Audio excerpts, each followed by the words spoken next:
Welcome to Housing Matters, the Vancouver real estate show. I'm your host, Stuart McNish, coming to you from the studios at Oh Boy Productions, specialists in the development of shows just like this one. This week, we take a look at alternatives to securing affordable housing. The range is greater than you may think. It includes options like lifetime rentals, co-ops and co-living, tiny homes, floating homes, and more. Joining me this week are guest Michael Geller, an expert on virtually everything and every aspect of housing, Barb Nelson, who just staged the first ever Tiny Home Expo, and Sandy McKellar, along with Kelly McCloskey of the Floating Home Association. Joining me now is Michael Geller. Michael, welcome. It's nice to be back. Today we're going to look at a wide variety of different ways in which you can actually get into the housing market. It's a pretty interesting series of things that are developing. From your perspective, is this something that we should be looking at because we need to move beyond what we saw as being sort of the traditional model of housing, which is I save up, I buy for myself? Absolutely. In fact, in a way, there's an analogy with cars. It used to be that the only car was a gas car. Right. And we have hybrid cars today. We have electric cars. We have plug-in hybrid cars. We have a whole variety, hydrogen cars. There's a similar comparison to be made with how people own or rent housing, and yet we don't often have that discussion, so I'm glad to chat with you about it today. So it's a variation on a theme. Exactly.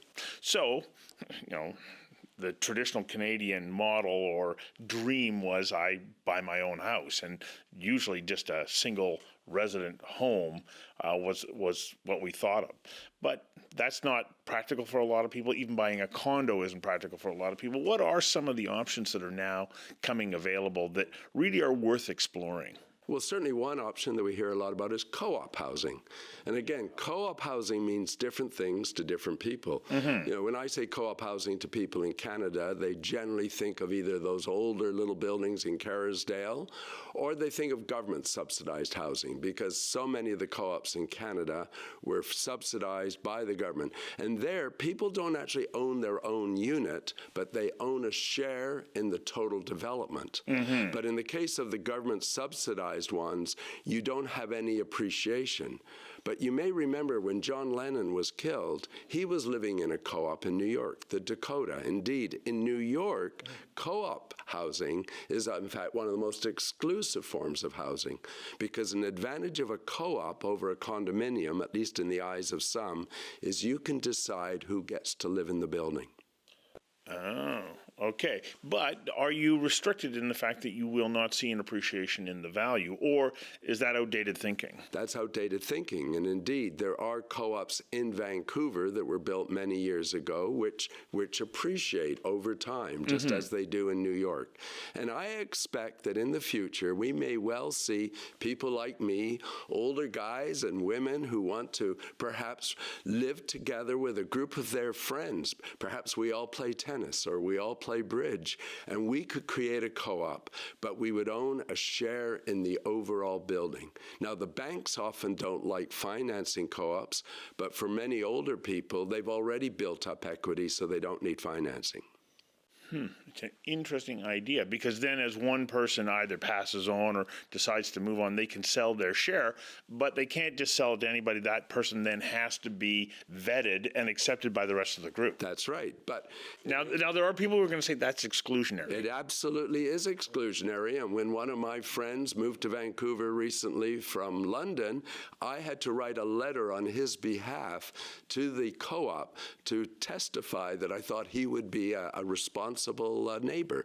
But when you think about it, it certainly does begin to address some of the problems that people think of when they think of conventional condominium living, where in condominium you own your own unit, you share the ownership of the common area, but you pretty much cannot determine or exclude people from moving in just because they don't play bridge. Mm-hmm. So what are some of the benefits besides that make co-op housing attractive, and is it a little bit more affordable as a result? It's more affordable when you've got the governments willing to subsidize as they did in the past. So when I worked for CMHC, for instance, we would actually lend 100% of the cost of building the co-op to a group of people who got together. The government would often provide the land to that group. And so that is a model that is still applicable today. But it's not by any means the only model. Another one, which sounds like co-op but isn't, is co-housing. Yeah. So what is co-housing? Because you're right, it does sound like co-op. So co-housing is a hybrid, if I can use that car term, Yes. a hybrid form between a co-op, where people get together, live together, share certain responsibilities, and a condominium where they still own their individual home. And the main difference between co-housing and condominiums is that often the group will get together at the beginning, form a small nucleus.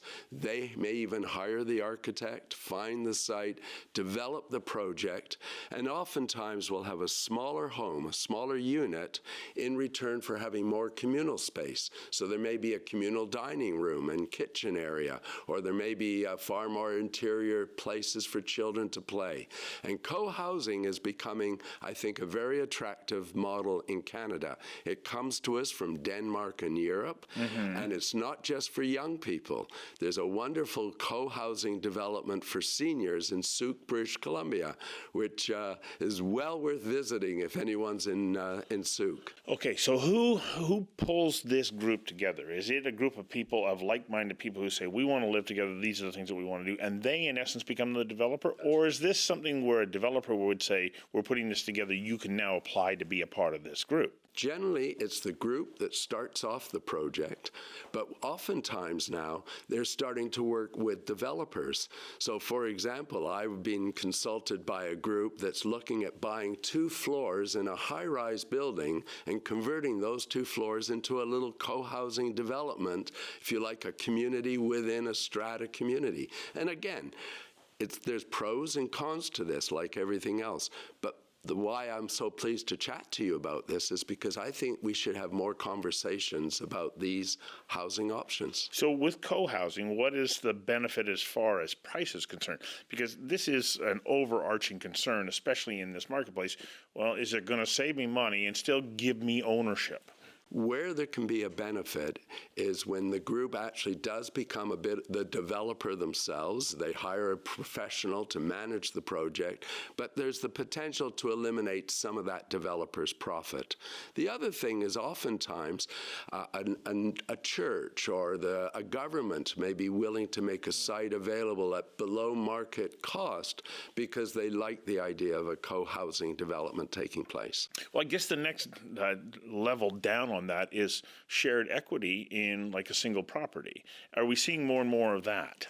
We're not seeing as much as I thought we would see, considering that this is a very interesting model.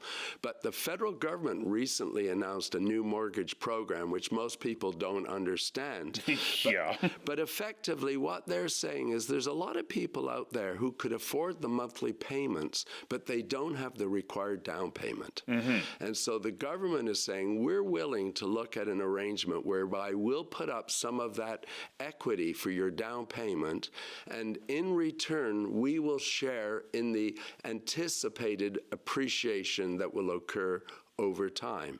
And they will share in the losses in the event that there are losses over time. So does that work then if, let's say, you have 2 families or 2 groups that say, well, we want to buy that duplex, be joint owners on it, but neither of us can afford the down payment, but we can afford a portion of it, and so they can both apply to the federal government and get that additional like bump up that then allows them to qualify, and then they both get to live there and be joint owners. Right. Whether it's a duplex or whether it's a condominium or indeed a house.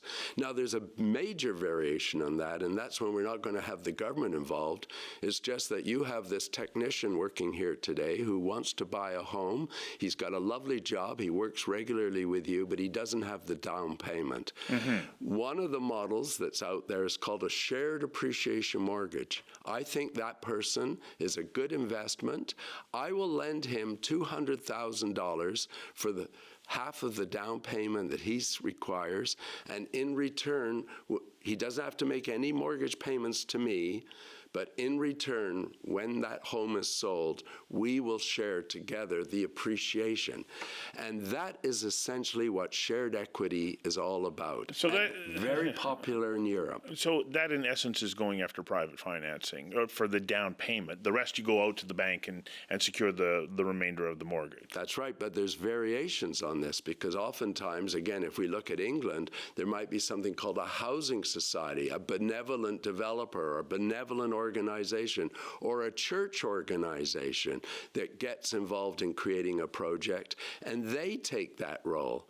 And so what you're beginning to do is you're not actually purchasing 100% of the home up front. You may be purchasing 50% of the house or putting down payment for 50%, and the other organization puts the other. Or in some situations, you purchase half the home and you make rental payments on half the home. And as your income increases, the term we often use is staircasing. You slowly climb the stair so that in 10 years, you own 100% of the home.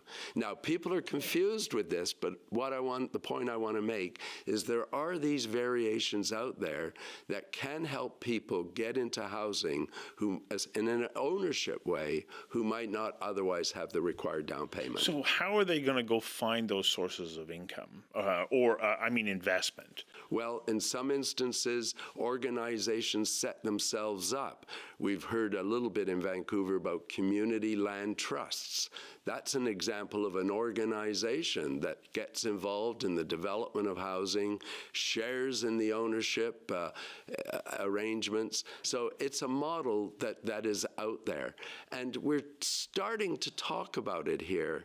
But like a couple of other options that I'd like to chat about, we haven't advanced very far. Okay, well, I just want to continue on that because as you're speaking, I'm thinking, well, would this be something that mortgage brokers are starting now to add into their portfolio, saying, well, I've got other options for you that you might want to explore in ways that can help you get into the housing market? Well, it's a good question because last night I was chatting to a mortgage broker about the fact that I was coming to talk to you about this today. She said, will financial institutions recognize this? I said, well, yes, they will. Well, she said, my bank doesn't. But the point is, if you have to make monthly payments on that, let's call it a second mortgage, or on that equity payment, then the banks have a problem. But very often, there are arrangements where somebody simply puts that, they invest that down payment or a portion of the down payment. They don't expect any monthly payments. They're not getting any annual interest payments, but they're going to get a nice cut of the appreciation when the home is sold 5 years from now. Okay, so that's all on the purchasing side of putting down a down payment. What about the option of rent to own? Okay, so this is a concept that most of us don't understand, and there's so many different variations. There is a project right now in Metro Vancouver and Port Moody, which is being advertised as rent to own. Many people immediately think of televisions when you think, or washing machines, because in the old days, oftentimes people bought appliances with them making certain payments. They were leasing them, and then at a certain point, once they made enough of a payment. It's, again, a variation. For everybody who thinks it's a good idea, there's someone who wants to caution you about it. But the idea in principle, I think, is a good one, whereby you're making payments. You don't necessarily have all of that down payment you require, but you're making payments, and at a certain point, you can transfer the rent payments or a portion of the rent payments into the down payment to own the unit. Well, a lot of businesses do that when it comes to purchasing equipment. They go, well, I'm going to go to that leasing company. You're going to ask me for a minimum down payment. I'm going to pay over a certain number of months, and at the end of that, I own the equipment. You've made money, you've lowered my operating costs, and I now have access to something that I wouldn't have had otherwise. In fact, we started off talking about cars. Yeah. We forget about the fact that I think the majority of the cars that I see on the road today, especially those more expensive cars, they're not actually owned by anybody. They're generally being leased. Right. So somebody has put down not the $45,000, they may have put down $5,000. They're making the monthly payments, and after 3 years, they have the option. Yeah. They can either go and get a new car and pass it, or they have the option to buy out that car at a reduced price. And if you think about that, there's a comparable situation with housing as well. So in the rental market, there's also the opportunity for lifelong leases. Why would somebody consider that? What are the benefits? Okay, so life leases is a very interesting model, which is difficult to understand, but basically what it is saying is you have the right to lease a particular apartment or townhouse for life. And in the old days, these were often priced based on annuity tables. They were often used for seniors. If you were 95 years old, you didn't pay very much, because on death, the home reverted to the society that built it. We're generally not doing that today, but what we are doing, a wonderful example is the Performing Arts Lodge at Bayshore, built for people like you, performers, media personalities, who over the years have contributed a great deal, but didn't make much money. Didn't make a lot of money, Stu, unlike you. But the point is, there's an interesting model. The Performing Arts Lodge at Bayshore, in one of the most beautiful developments in Canada, because I was the project manager for 10 years. Well, it's right down there in Cole Harbour. Right there in Cole Harbour, next to the Westin Hotel. There's about 113 homes, and I think 14 people paid up front around $250,000 for the right to occupy one of those apartments, on the understanding that when they either leave or they die, they get that money back, but no appreciation. But that money was then used by a nonprofit society to build the project. The rest of the units are effectively subsidized rental. It's a wonderful arrangement, and it troubles me that it hasn't been duplicated. Now, it needs to be developed by an organization in which somebody has a lot of trust, but there are a lot of, again, benevolent groups, church groups, charitable organizations that could be copying this model. The risk, of course, is that when I put up that $250,000, it's not going into trust account like it does when you're buying a condo. The society is actually going to use that to build the project. But in return, you're getting a wonderful home, oftentimes in a great community, at significantly less than what the market value of a condo would be. And CMHC, the National Housing Agency, is promoting this concept. They have material available on it if anyone wants to look up life lease housing. But it's particularly attractive for seniors who oftentimes have a bit of equity and would be pleased to live in that kind of communal arrangement. The most important point here is unshackle your thinking about what is available and the idea that you have been shut out of the housing market. That's right. I mean, many years ago, I worked for a private development company, and we were building condos in Fairview Slopes, and my boss got the idea, why don't we design apartments for two people to buy together? And it was a form of cohabitation. So we basically designed the apartment with a living, dining, kitchen, and on one side was one master bedroom, and the other side was another master bedroom. And it was designed specifically for two unrelated people to buy and live together. But to have a shared living space and an independent living space. That's right. And again, it's a model. It's a variation. There's no reason for not doing more things like that.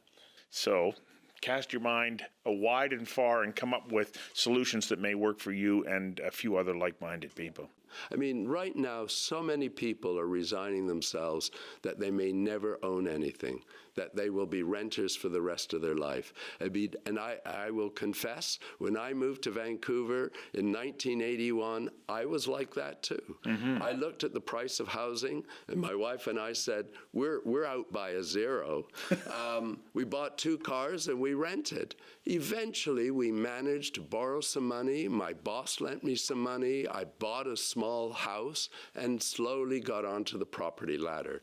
But I do encourage people, if you can, don't be afraid of exploring some of these more innovative arrangements. And I also encourage people who've got money. If you've got a nephew or someone or a friend, don't be afraid to perhaps help them get into housing and take advantage of these shared appreciation mortgages, because oftentimes, well, I don't think we're going to see the huge appreciation over the next 10 years we saw over the last 10 years.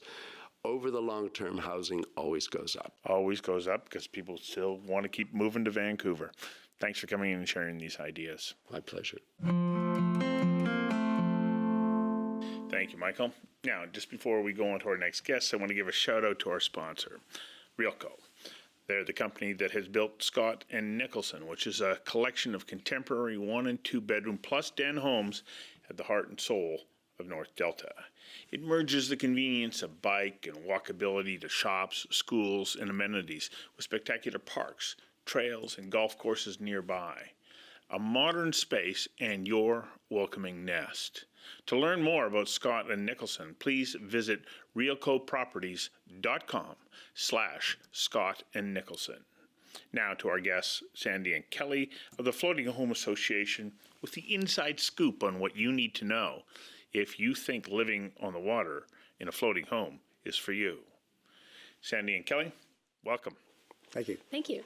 We live in a place that costs a lot of money, and a lot of people are looking for housing alternatives. And you are representing one of those alternatives. And once you start to dig into it, it becomes a fairly attractive, way to think about a living space in an urban environment. Floating homes. What's the attraction to floating homes? And then let's talk about, a wide variety of things that we need to take into consideration if we decide to explore that. Well, the floating home community has been around for 100, 150 years in BC, and it's evolved tremendously. So the history is one of going from logging camps and fishing camps, and then gradually regulation coming around that and being brought into the city. And so there's a stigma around this nature where it came from, that somehow it wasn't regulated or it's not paying taxes, but all of that has changed. And so there's a huge opportunity right now to grow this as a viable component of the housing opportunities in a place like Vancouver or all over BC. How many people make floating homes their residence in the southwestern part of British Columbia? There's about 1,000 floating homes in BC in about 25 to 30 different communities. We live in a marina that's got 29. There's some that are 5. The biggest ones are 50 or 60. And then there's a lot of people who just own the foreshore and put a couple floating homes in the water. So they're very diverse, and the kinds of ownerships change quite significantly as well. Some, like us, rent. We pay mortgage. We own our floating home, but we pay somebody else for everything. Okay, so you own the home, but you pay for the area. Just it's like a boat. like a pad, Yeah. or a boat at a marina. Yeah. So we pay mortgage, and that is a fairly standard cost throughout BC. It certainly goes up and down a little depending on your how much marina. is it? So where we are with all of the costs in, it's about $1,200 a month. All your costs. So that's like your water, your sewage, your Yeah. electricity, everything. Yeah. Well, that's not bad. No, it's actually quite good. But one of the challenges that people have is they don't realize that you continue to pay at least that to have that lifestyle. So the cost of a home might be $400,000, $600,000, $700,000, but then you're still paying rent on top of that. So we like to describe it. It is quite affordable, but it isn't necessarily entry level. And a lot of people maybe have that perception because they'll look online and see houses selling for $300,000, $400,000, $500,000. Wow, with housing in Vancouver, that's great. To get waterfront for $300,000, where else can you get that? But people Right. don't realize, they get all excited and they buy into it, and then they realize, oh wow, there's like this constant mortgage payment in a sense, right? This mortgage. And so some people get themselves into a bit of a pickle. Okay, but let's say I'm buying a home for $400,000. One of the questions right now, do I have to qualify for a mortgage the way that I would for a mortgage for a home, or do you only get this through a loan? Well, it's an interesting question. We are viewed somewhat differently by the financial institutions. They tend to look at us a little bit like, well, they don't understand it. And they assume that you could maybe disappear in the middle of the night. And so they're very reluctant to get too involved in offering mortgages. There are a few that do, but they're always very nervous. And so that's one of the challenges we've had, is to try to encourage the financial community to be comfortable, because we don't have power. We can't, we're not like a motorboat or what's it called, the homes that have. Well, we have houseboats. Houseboats, yeah. They can actually power on their own. And then you have floating homes, which require a tug or some other form of transportation to move around. Yeah. And floating homes are pretty connected to their dock. We've got our sewage, we've got our electricity, we've got our cable and phone and everything else. We're not going to disappear overnight. Too hard to do. It's too hard to do. Well, it is too hard to do. So that's one of the challenges. But we, and I think most of the people that do go into the lifestyle, tend to be coming from a land home. And if you're coming from a land home in Vancouver, you've probably got some equity. And so I'd say probably more don't need financing or a mortgage to get in, but obviously maybe But if you some did, do. you'd have to have some sort of fixed asset that you could borrow against. Correct. Okay. Yeah, I mean, as the association that represents the floating home lifestyle in British Columbia, it's one of the challenges that we are working to try to find a fix for. And that means not just working with local banks and mortgage brokers, but even working with the federal government, Ministry of Finance and CMHC, to help them understand floating homes and our permanency. CMHC is a challenge. They, again, don't understand it. They think it's a little bit like a mobile home park, and so they try to regulate it that way. And so they just don't give the community the freedom to function like you would with a normal asset like that. So would the stress test apply if you were trying to borrow money to buy a floating home, or is it really so far removed from the normal way of borrowing money that that's not a non-issue? It'll really vary by the type of ownership situation you have. Like in our case, we're just paying mortgage, and so that'll make them a little nervous because there's no land attached. Downriver from us, the homes in some of the communities down there own their own water lots. They own that moving water. And that does appreciate, and it doesn't move, obviously. And so, again, that is much more receptive to a bank, et cetera. So what we found is that it's very individualistic, that if you've got a good relationship with your bank, and you've got a history with your bank, and you're coming off of a land-based situation, you're probably fine.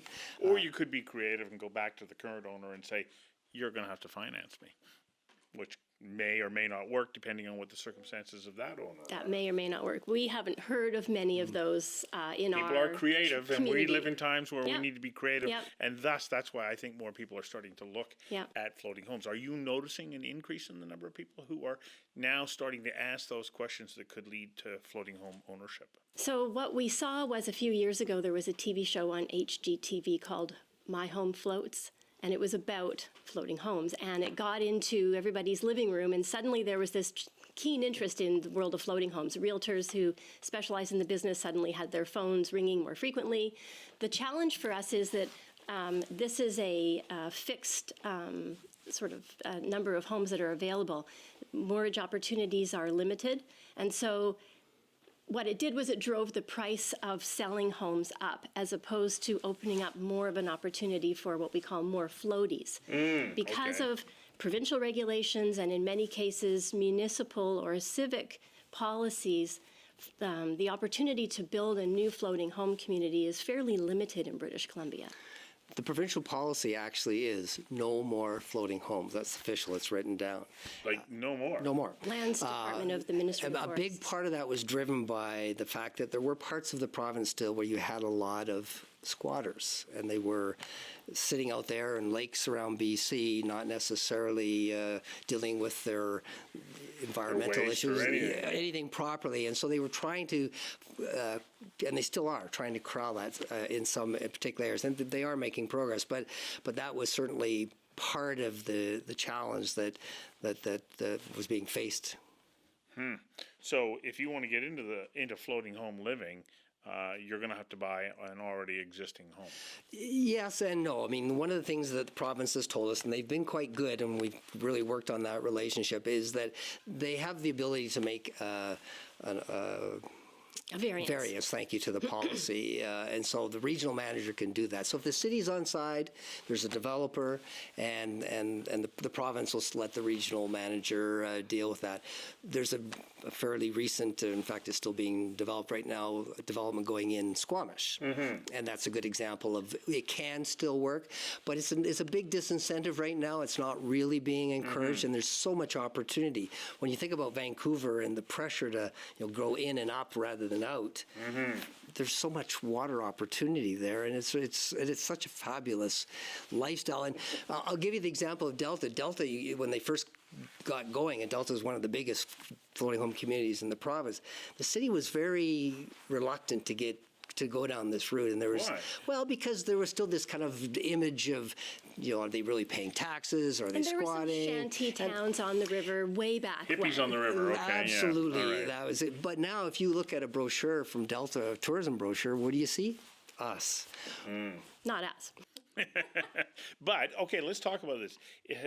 Is this a lifestyle choice? Like when you decide you want to go to a floating home? Because there are some things that, you park over there, you got to walk down a dock, you got to carry your groceries and your garbage and all that kind of stuff back and forth. Does this become a lifestyle? Is that what makes it so attractive? Or is it an affordability thing? I think for the most part, it's a lifestyle choice. Yeah. There are people who may go this route, I think, in a misguided sense that it's going to be a financial savings. But as we've already said, that's not necessarily the case.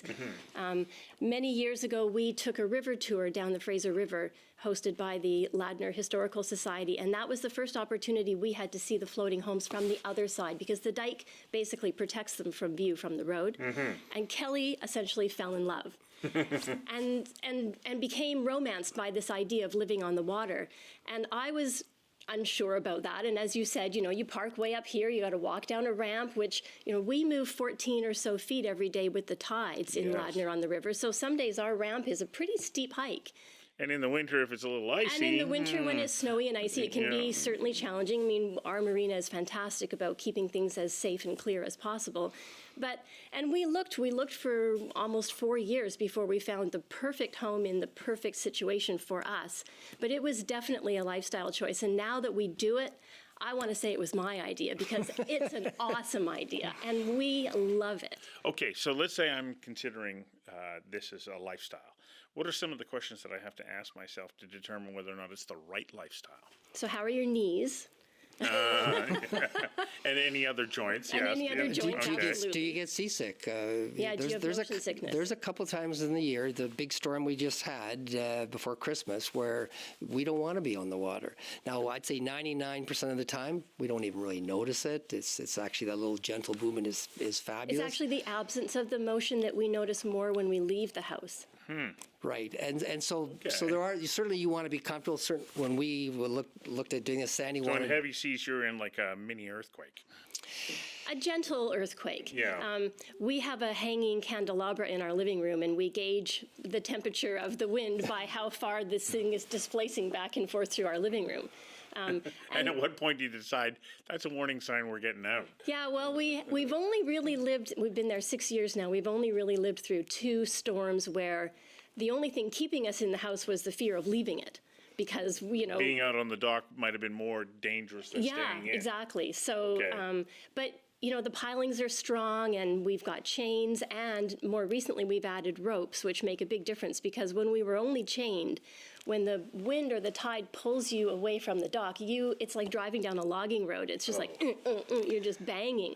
Now we are just kind of gently, it's like a roller coaster ride. Well, people ask us a question about the storms, and do you feel safe? And of course, we feel absolutely safe. But we jokingly say, well, when the big one comes, and it will come, we'll be fine. We'll probably be in Chilliwack, but we'll be fine. We'll have a new address.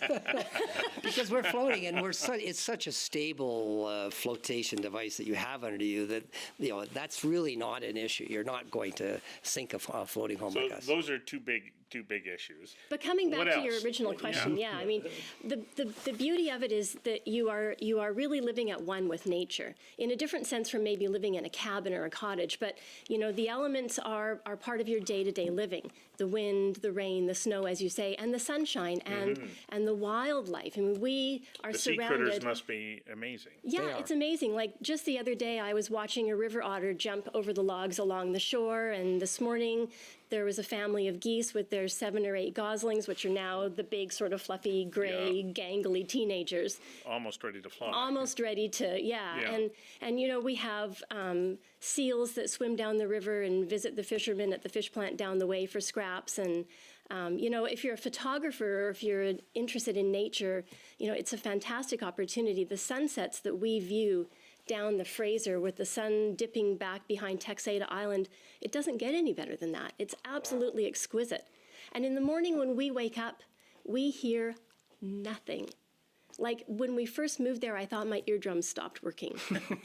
It's so peaceful. It's really pristine. It's really beautiful.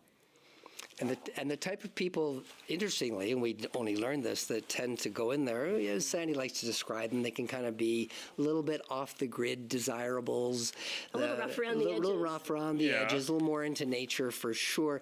But for the most part, a lot of retired single women in their 60s or 70s or 80s who maybe came in with their husband and now the husband's passed away. But we're always surprised that, and the realtors tell us this is a big component of the folks that live in our community. It's not a retirement community by any means. Okay, so you use the word community.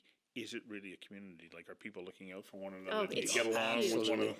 So you actually know your neighbors. We lived on a street in Ladner before we bought our floating home for 4 years, and I knew one neighbor. When we moved into the floating home, before we'd even moved our furniture in, I knew 10 neighbors. And imagine you're along a strip of dock where you all have to travel that same strip to get up to the parking lot to your car. So, and it's not very wide, it's maybe 6 feet wide. So you have no choice but to meet and befriend your neighbors. And you do befriend them, and you really do have to work together as a unit or an entity, because sometimes it requires that teamwork, to get through the day, like shoveling snow in the winter. A perfect example is the other day we had to pull our kayak off the dock and jump in the water and rescue our neighbor's cat from an engagement with an unfriendly raccoon. He was at work, we weren't. Yeah. So, definitely. Okay, a so you made community. it all seem so attractive. We talked about the fact that you got to carry everything in and out, up and down the dock, like you're boating. Yeah. Are there any other sort of drawbacks or considerations that somebody has to have in mind that you got to give long, hard thought to about moving into a floating home as a housing option? No, there's two. There's because the answer. We asked that question when we came in because we kept thinking. We actually asked our marina owner, why wouldn't we want to live here? Exactly. It looks too good to be true. And his answer did not discourage us in the slightest. Having said that, there are lots of regulatory challenges. They're different than the ones on land, but because there's so few of us, it's really important when the government makes policies related to not allowing new developments, because if there's no places for expansion, then your choices are limited, and that can create unhealthy relationships between renters and owners and all those kind of things. So that's why one of the biggest objectives of the association is to try to encourage more of these developments to provide more supply. We know the demand's there. We see it all the time. How many emails do we get a week asking us, do we know of any places where we can put our floating home because somebody needs to move, or they're building one, or whatever. But so there are certainly some challenges on the regulatory side. We don't envision any major negative movement by government in having fewer of them. But I think without kind of embracing them and expanding them, I think it will kind of wither away a little bit and never reach its full potential. So I guess if you're going in, and I think this is a reality today, you might be wondering, well, am I going to be able to sell? And is my home going to appreciate? And those kinds. They are appreciating right now because there's a limited supply. Limited supply, a lot of demand. Yeah. But those kind of things. But those are the same issues you face when you're buying a property on land for the most part. Very interesting lifestyle choice, and one that has benefits, and of course things to consider if it's one that somebody might be thinking about. Yeah. Thanks for coming in and sharing this. Thank You're you. welcome. Now, don't go away, because joining me now is Barb Nelson, who hosted BC's first ever Tiny Home Expo just last weekend. Barb, welcome. Thank you. Tiny homes. Tiny homes. They really apparently are quite the rage, aren't they? They are. They are. We just finished a show called the West Coast Small Home Expo, which focuses on tiny homes, but not just tiny homes. We are also trying to expand into small space living. So everybody who is living in smaller condos, laneway homes, basement suites, even your townhomes and that nowadays. I live in Langley, and a lot of the townhouses even that are going in now are 3-story, but you're looking at 1,000 square feet over that 3 stories. Mm-hmm. And so everybody is living in smaller spaces. So you had quite the turnout, like more than you even anticipated. What do you think that says about the level of interest for this small space living configuration? I think it's here to stay. I think we got we had 4,000 people through over the 2 days. And for a first-time show, I feel that was really good. And yeah, like about 4 times what you were expecting. We weren't sure what to expect, really, we weren't.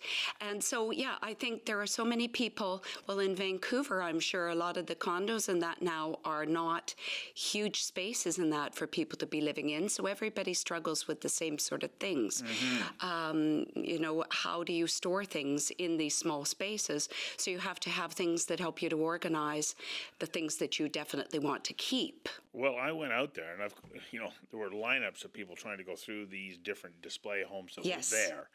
And I have to admit, some of the solutions around how do you take what appears to be a desk and seating area and also turn it into a bed. It's like really innovative thinking. And this is where we're at as a reflection of how much it costs to live in those things. Yeah, absolutely.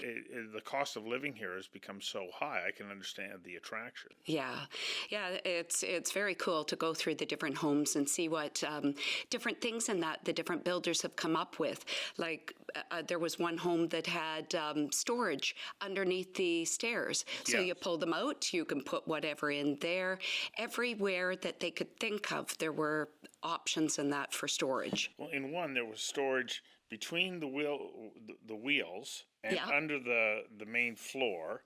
And then on the other side of the wheels, there was another large drawer that sort of came out from the outside of the building. Yes. And in. Like every bit of space was being utilized in a pretty thoughtful and innovative way. Yeah. Aside from the storage, too, I think one of the things that amazed me, because people think of tiny homes and think of, everything's going to be so much smaller. But I think some of it was the sizes of the kitchens. There were a few there that had full-size refrigerators. They had a dishwasher built in. They had all kinds of different things that were regular size appliances.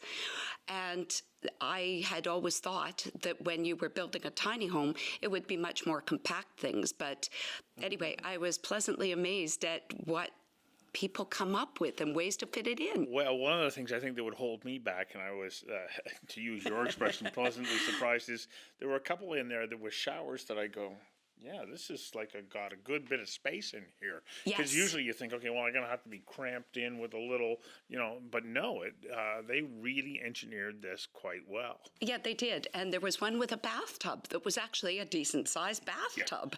Hard to believe. Yeah. But there it was.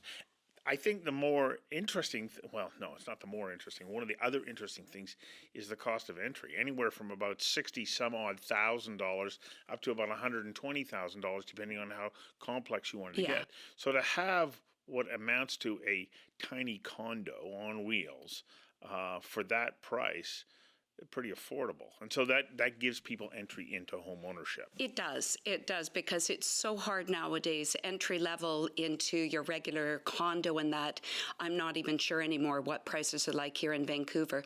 But like out in Langley, you're looking at probably $300,000 for a very, very small condo.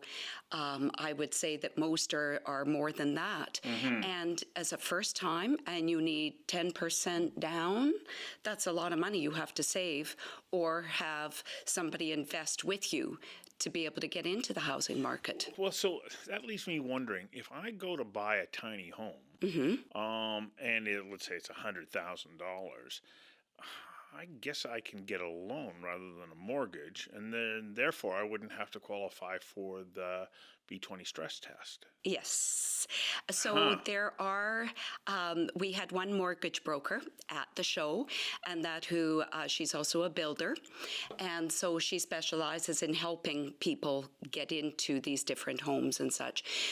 Some of them are qualifying as RVs, so it would be the same sort of financing structures and that as buying an RV.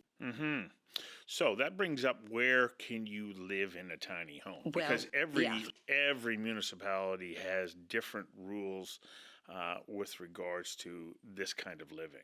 Yes, exactly. So what are some of the things that someone has to take into consideration if you say, yeah, that looks really reasonable to me, and wow, what a price. Okay, I can see myself doing that.